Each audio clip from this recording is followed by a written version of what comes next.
한 2, 3일이면 바로 또 이렇게 회복될 줄 믿습니다. 아멘을 너무 크게 하셔가지고 깜짝 놀랐네요. 오늘 말씀의 제목은 광야 훈련소라는 제목으로 함께 말씀을 좀 나눠보도록 하겠습니다. 성도님들은 혹시 광야를 경험해 보신 적 있으십니까? 아니면 그 광야를 지나고 계십니까? 이 인생에서 광야를 만난다는 것은 고난을 지나가는 것이고 환난의 시간을 보내는 것입니다. 그래서 열이면 열, 백이면 백, 모두 이 광야 시간을 최대한 빠르고 짧게 지나갔으면 합니다. 그 빨리 지나갔으면 하는 바람이 우리 마음에 있죠. 없으면 더할 나위 없이 좋고, 근데 있다면, 만약 거쳐야 한다면 최대한 짧고 빠르게 지나가길 바라는 것이 우리의 솔직한 심정입니다. 혹시 광야가 없는 인생이 있을까요? 광야가 없는 인생, 고난과 어려움이 없는 인생이 있을까요? 저는 개인적으로 없다라고 봅니다. 하나님을 모르는 사람에게도 있고 그리스도인에게도 있습니다. 그러나 그리스도인에게 이 광야는 선택이 아니라 필수라고 성경은 말씀하고 있습니다. 우리 로마서 5장 1절부터 4절을 보도록 하겠습니다. 로마서 5장 1절부터 4절, 자막을 보시면서 우리 같이 한번 읽어보겠습니다. 시작. 그러므로 우리가 믿음으로 의롭다 하심을 받았으니 우리 주 예수 그리스도로 말미암아 하나님과 화평을 누리자. 또한 그로 말미암아 우리가 믿음으로 서 있는 이 은혜에 들어감을 얻었으며 하나님의 영광을 바라고 즐거워하느니라. 다만 이뿐만 아니라 우리가 환난 중에도 즐거워하나니 이는 환난은 인내를, 인내는 연단을, 연단은 소망을 이루는 줄 알미로라.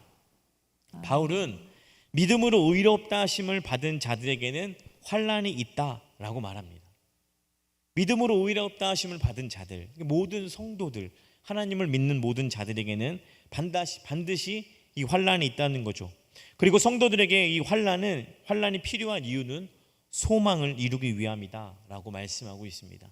소망을 이루기 위해서 성도에게 광야가 꼭 필요한 것이죠. 그럼 우리들에게는 광야가 무엇일까요? 물론 각자의 처한 상황에 따라서 그 광야는 다를 수 있을 것입니다. 어떤 이에게 광야는 물질일 수 있고 건강일 수 있고 또 관계일 수 있고 자녀일 수 있고 또는 가족일 수 있습니다. 죽음일 수도 있고요. 다양한 것이 우리에게는 광야입니다. 이 중 어떤 것이든 광야에 있으면 광야를 벗어나 시내에 도달하기까지 목마름을 인내해야 합니다. 한 주석에서는 인내를 이렇게 이야기하고 있습니다. 첫 번째 PPT 좀 띄워주시겠어요? 우리 같이 한번 읽어볼까요? 시작. 인내를 환난에 굴하지 않으며 사실상 고난을 당함으로써 더 강해지는 영적인 용기라고 해서, 환난에 굴하지 않으며 사실상 고난을 당함으로써 더 강해지는 영적 용기가 인내라고 합니다. 고난을 당하다 보면요, 어느새 그 고난에 제가 당당해지고 담대해집니다. 용기가 생겨서요, 어느 순간 내가 고난과 맞서 싸우고 있는 내 모습들을 발견하게 된다는 거죠. 제 이야기가 아니고 주석에서 그렇게 이야기를 하고 있습니다. 전혀 공감하지 않는 분위기로 저를 쳐다보고 계시는데, 연단은 무엇일까요? 두 번째 PPT를 좀 보여주시겠어요? 제가 읽어드리겠습니다. 연단은 기준을 통과한다, 성품을 단련한다 라는 뜻이라고 합니다. 그래서요, 어떤 목사님은 인내 속에서 하나님이 일하시는 방법이고 그 과정이 우리를 어디로 이끌고 갈 것인가를 훈련하는 기간이라고 이 연단을 정의했습니다. 뭐라고요? 우리를 어디로 이끌고 갈 것인가를 아는 훈련 기간이라고 연단을 정의했다는 것이죠. 깎이는 것, 어떤 기준을 통과하기 위해 나를 단련하는 시간이 연단입니다. 결국 그것들이 쌓이고 쌓여서요, 소망을 이룬다라고 성경은 말씀하고 있습니다.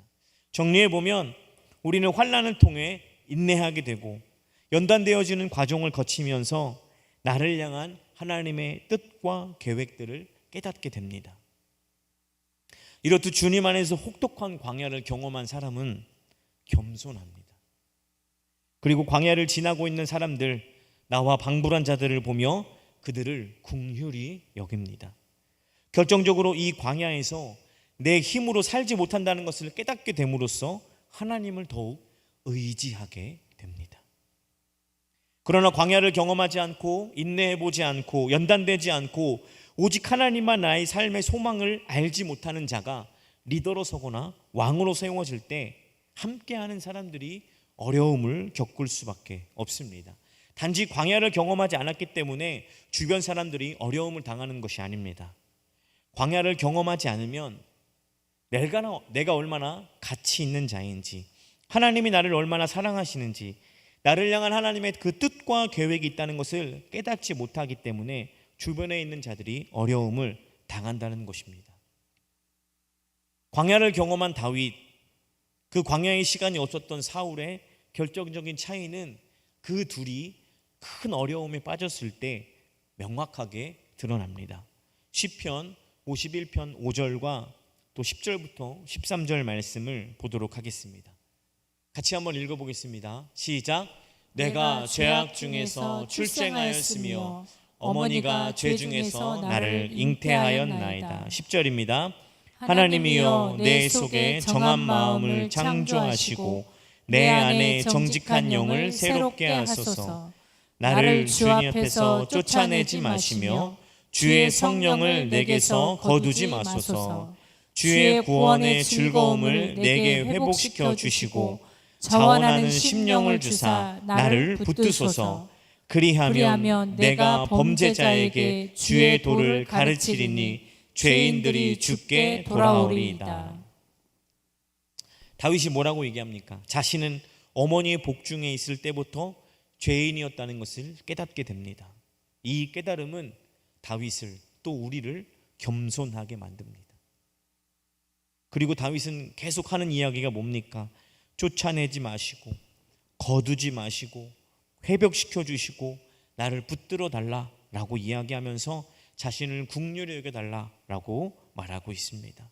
또 죄는 지었지만 자신을 돌아오게 하실 수 있는 분은 하나님밖에 없다라는 사실들을 알면서 다윗이 이 하나님의 바짓가랑이를 붙잡고 하나님을 의지하고 있습니다. 죄를 지었지만 하나님을 통해 그 하나님의 사랑을 알게 되고 내가 얼마나 가치 있는 존재인지, 그리고 나를 향한 하나님의 뜻과 그 모든 것들을 깨달을 수 있는 기회가 되는 것이죠. 언제? 죄를 지었지만 그가 광야에 간 그 시간이 그렇게 알게 된다는 것입니다. 이런 힘이 어디서 비롯되냐면 광야에서 자신을 만나주신 하나님으로부터 비롯됐다는 것을 우리는 알 수 있습니다. 그러나 사무엘상 15장 20절부터 21절에 보면 완전히 다른 모습의 사람이 등장합니다.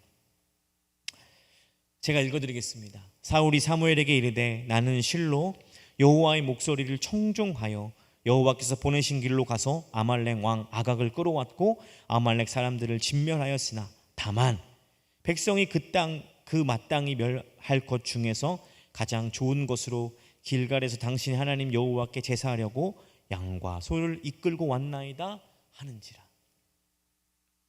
여기서는 겸손도 찾아볼 수 없고요, 긍휼을 바라지도 않고 하나님을 의지하고 있지도 않습니다. 핑계만 댑니다.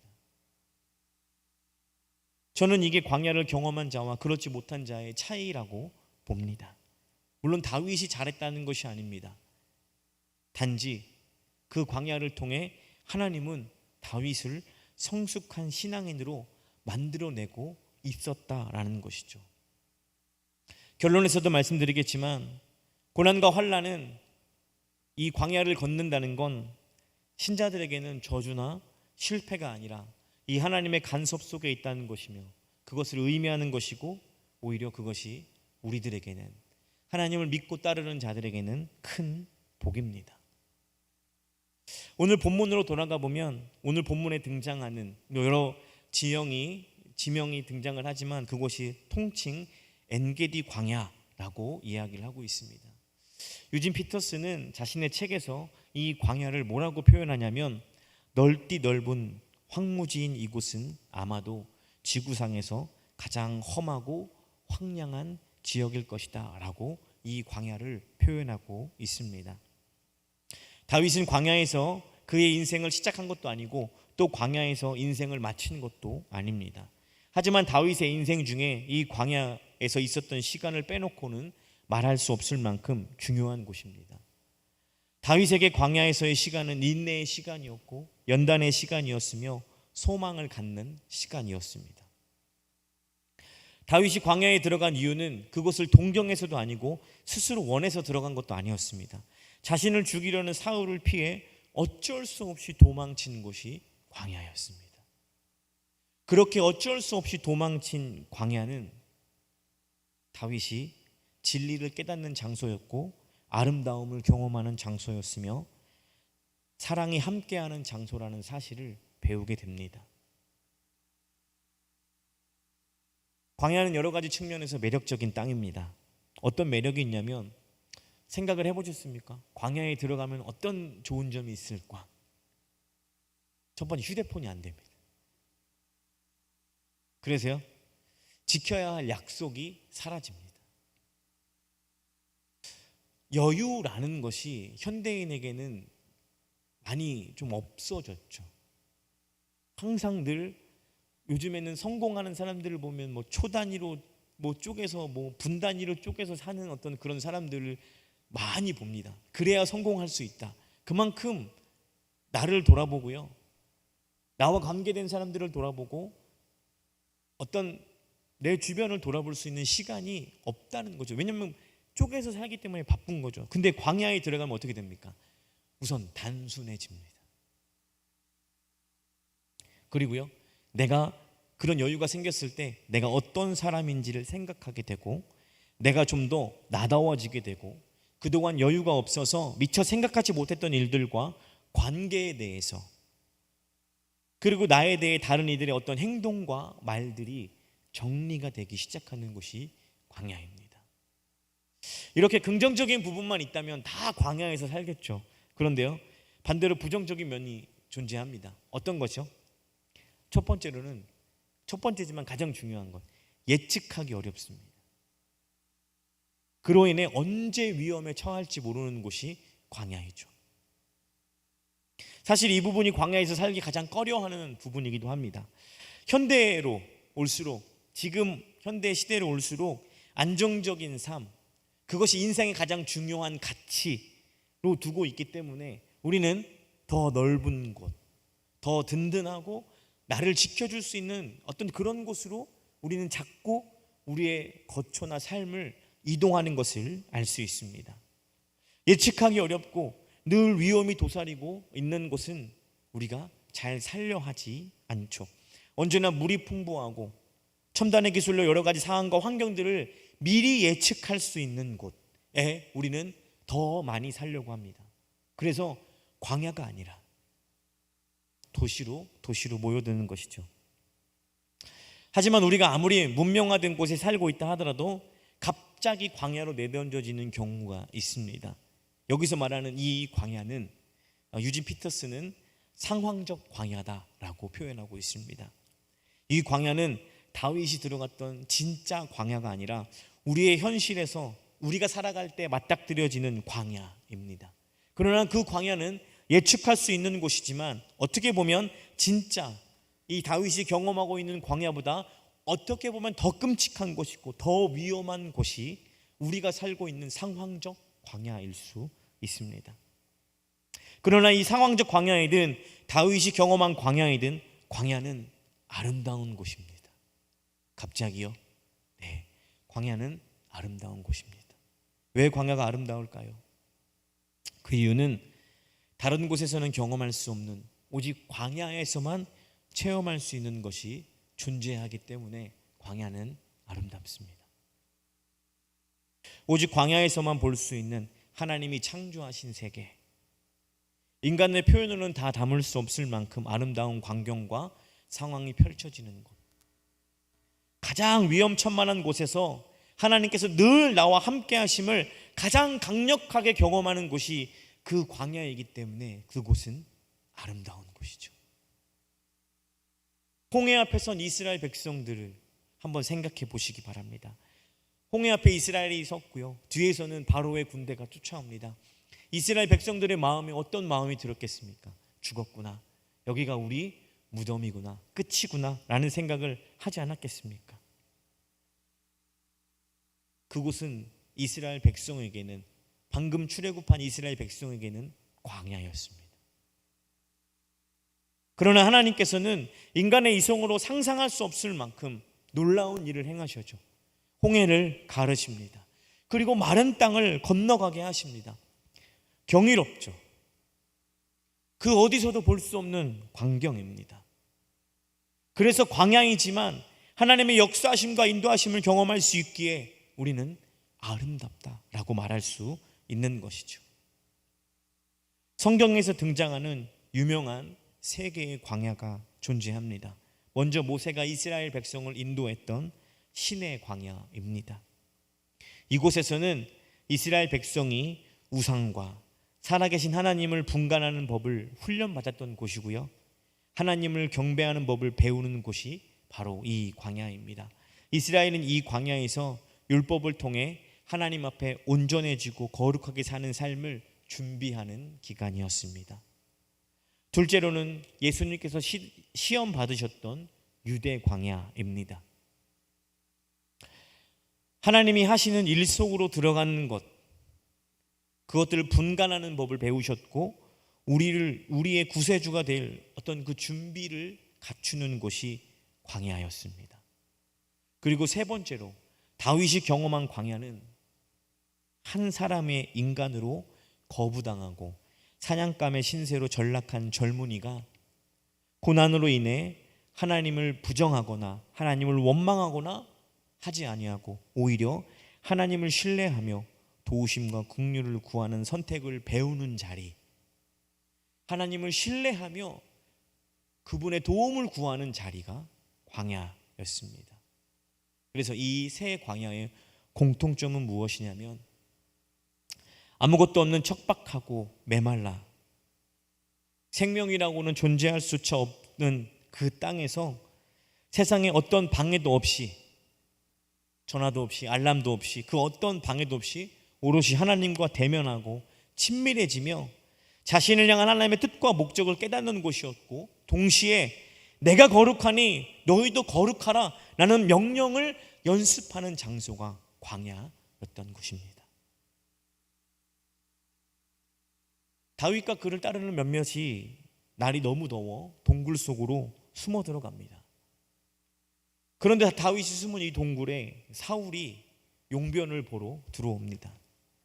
다윗과 함께 했던 자들은 더 이상 도망치지 않고 이제는 이스라엘의 왕으로 설 수 있는 일생일대의 조로의 찬스가 주어졌다라고 이해했습니다.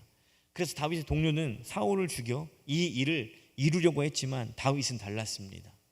짧지만 광야가 그에게 가르치는 것들이 펼쳐지는 순간이었다는 것이죠.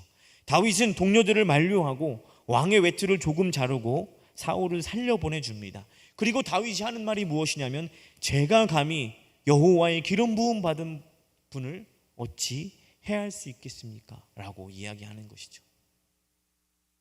이처럼 다윗에게 광야는 하나님의 주권을 인정하는 시간이었습니다.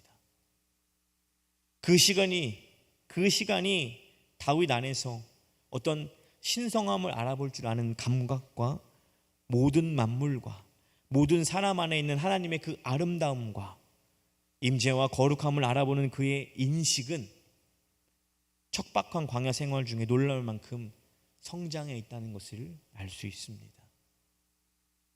하나님은 광야 시간에 인간 내면 안에 있는 그 긍휼을 바라보게 하시고 그 사람 그 안에 있는 그 본질을 보게 하시며 여전히 그도 하나님께서 사랑하시는 부족한 자라는 사실들을 다윗이 보게 된 것이죠. 내가 뭔가를 결정하여서 어떤 일을 이루는 것이 아니라 하나님께서 반드시 그 일을 이루어 가실 거라는 것을 이 광야를 통해서 다윗이 알아가고 있었다는 것입니다.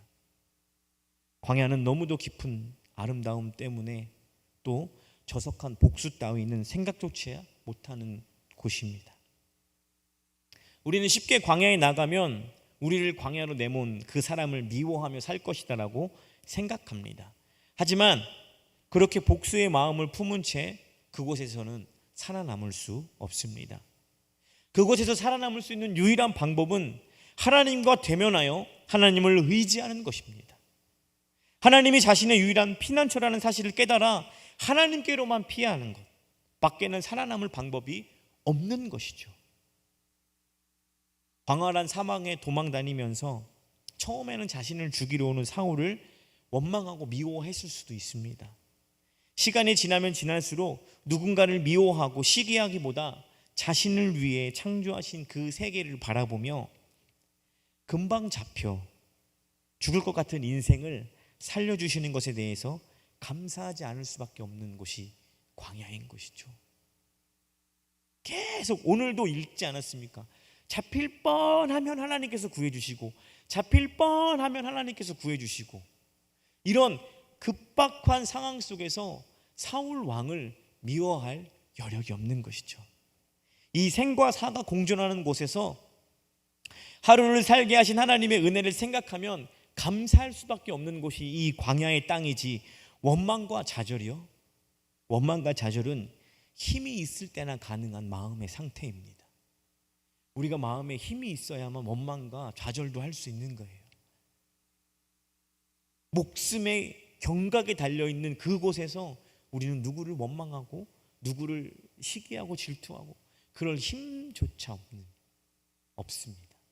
그저 오늘 하루를 넘기고 추격자들이 그들도 쉬어야 하니까 추격을 멈춰섰을 때, 아, 오늘도 하나님께서 나를 구원해 주셨구나 라는 사실에 감격하며 그 은혜를 생각할 수밖에 없는 것, 그 은혜만 생각할 수밖에 없는 것이 광야라는 것입니다.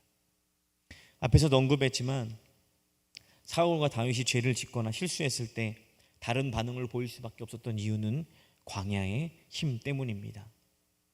하나님이 함께해 주심으로 친밀한 교제 속에서 하나님이 무엇을 기뻐하는지를 깨닫고 얼마나 알아가는 힘이 이 광야의 시간에 다윗에게 있었다는 것입니다. 다윗에게는 사울 왕을 죽일 여러 번의 기회가 있었습니다.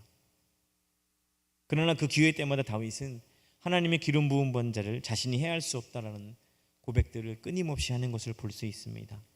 저는 이 모습이 다윗이 광야가 다윗에게 어떤 의미의 장소였는지를 보여주는 것이다 라고 생각합니다. 그래서 앞서 말씀드린 것처럼 믿는 자에게 광야는 저주의 땅이기보다 축복의 땅이라는 것이죠. 아멘이십니까? 많이 힘드셨을 거예요. 그 길을 지나가고 계시는 분도 있고 또 지나오신 분들도 있고, 지나가면서 지옥과 같은 시간을 저도 경험했고 그렇게 경험하시는 분들도 있을 수 있습니다. 근데 결국 그 광야의 시간 속에서 우리는 우리를 향한 하나님의 그 놀라우신 사랑과 뜻과 목적들, 그것들을 깨닫게 하신다는 겁니다. 말씀을 정리하면서 금요중보기 때 잠깐 언급한 모세는요, 40년 동안 이드로의 양을 쳤습니다. 그 40년 동안 하나님께서 이 모세에게 가르치신 것은 온유함과 충성이었습니다. 그래서 이 온유함과 충성을 통해 이스라엘 백성은 가나안 땅으로 들어갈 수 있었습니다. 모세 자신에게 40년은 무의미한 시간인 것처럼 보이고, 하지만 이스라엘은 그런 모세의 40년의 훈련 덕분에 결국 가나안 땅으로 들어갈 수 있었습니다. 다윗은 어떻습니까? 이 광야를 통해 인내를 배웠고 연단 배워줬으며 소망을 품게 되었습니다. 무엇보다 하나님은 나와 함께 하신다는 사실들을 깨달았다는 것이죠. 성도님들은 몇 년째 광야를 지내고 계십니까? 다윗이 30살의 왕이 되기까지 10년 이상을 도망 다녔을 것이다 라고 학자들은 예측합니다. 그 터널을 지날 때 정말 죽을 것 같은 아픔과 어려움이 있습니다. 그러나 그 터널을 통과하고 나면 저와 성도님들은 반드시 감사할 수밖에 없다는 사실을 깨달을 수 있습니다.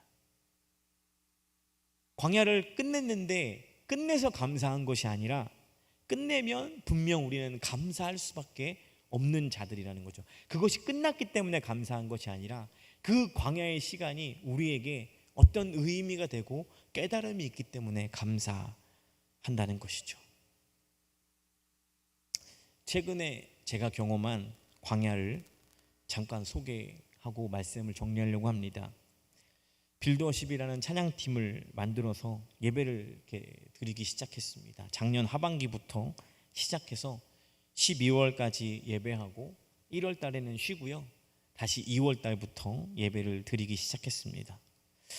예배를 드리기 시작하고 찬양팀이 함께 모여 기도하고 연습하고 이제 토요일 5시가 됐는데 정말 거짓말처럼 아무도 안 오는 거예요. 예배 시간에. 시간이 됐는데 아무도 안 와요. 아무도 이 회중석에 앉아있지 않았습니다. 순간 정말 너무 당황했어요. 이걸 어떻게 해야지?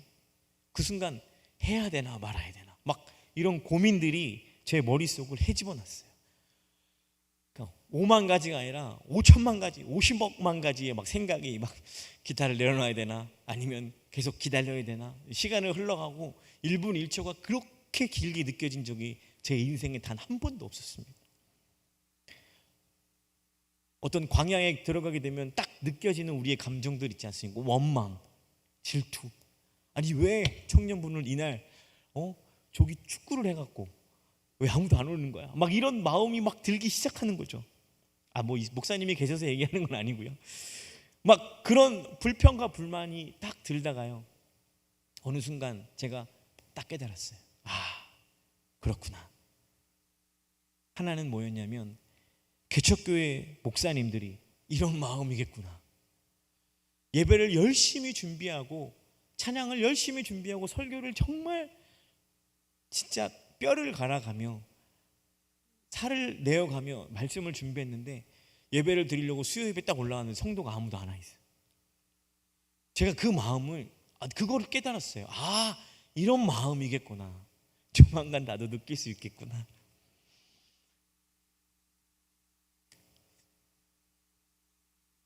지금은 웃으면서 얘기할 수 있지만 그리고 제가 느끼는 건 뭐냐면 기쁨의 동산교회는 큰 교회예요. 대형 교회입니다. 예배 때마다 성도님들이 늘 자리에 앉아 있다는 것이 저는 여기 기쁨의 동산교회에서 12년 사역을 했지만 그게 너무나 익숙해서 그것이 은혜라는 생각을 단 한 번도 해본 적이 없어요. 근데 그렇게 아무도 없는 그 자리에서 제가 서 있으면서 약 5분 정도 서 있었거든요. 그냥 피아노 치는 분도 가만히 있고 모든 사람들이 가만히 있었어요. 근데 그 5분 동안 많은 생각들을 하게 되었습니다. 정말 처음 느껴보는 경험이었습니다. 그리고 두 번째는 하나님께 예배드린다는 것이 무엇인지를 알게 되었습니다. 청중이 없어도 예배드릴 수 있지 않습니까? 우리의 예배는 사람에게 드리는 것이 아니라 하나님께 드리는 것이다 라고 늘 우리의 입으로 우리의 신앙으로 고백하는데 청중이 없으니까 예배가 안 되는 거예요. 그게 진짜 예배입니까? 저는 거기서 정말 누가 제 뒤통수를 그 돌멩이로 딱 때리는 정말 생각을 처음 그때 하게 되었던 것 같습니다. 이 일들을 통해 이 두 가지를 깨닫게 되었습니다. 또 그 이후로 몇 번의 예배가 있었지만 그때마다 놀랍게 정말 많은 분이 아니라 한 분, 두 분인데 부부였어요. 그렇게 그 예배의 자리를 채워주셨어요. 그게 너무 감사해요. 그렇게 청년들과 또 다른 교회의 청년들과 함께 이렇게 예배를 준비하고 1시에 모여서 세팅하고 연습하고 막 급하게 커피 한 잔 마시고 찬양 예배를 이렇게 준비할 때 그 마음들이 예배에 대한 우리의 자세와 태도는 과연 어떠한지를 깊이 깨닫게 됐고요. 설교자나 예배자에게 아무것도 없다는 그 황량하기 그지없는 메마른 광야와 같은 그 자리, 그곳에서 하나님이 이 예배를 받고 있다는 사실들을 깨달을 때요, 전 너무 감사했습니다.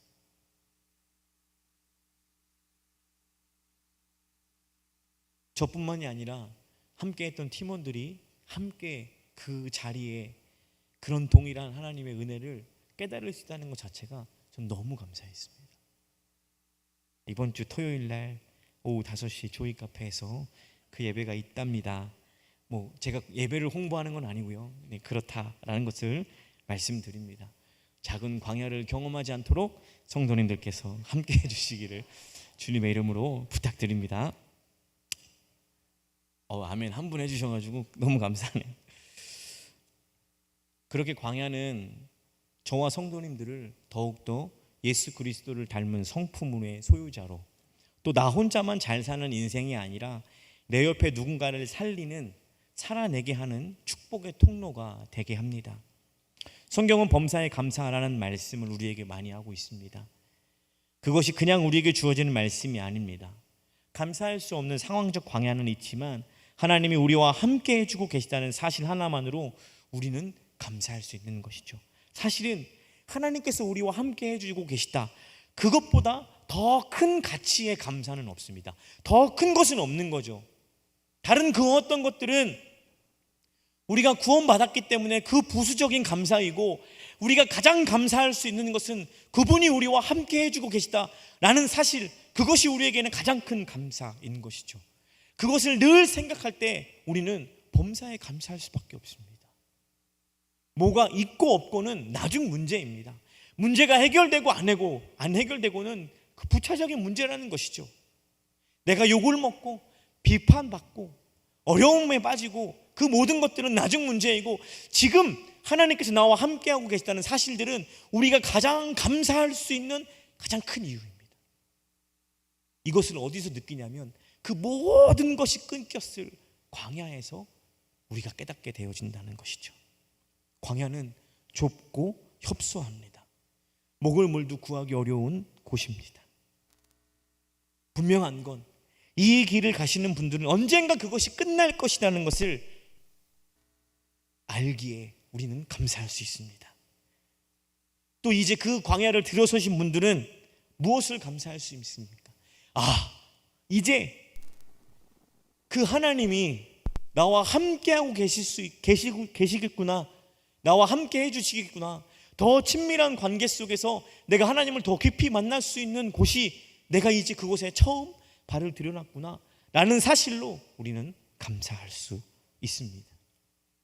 그래서 광야는 훈련소입니다.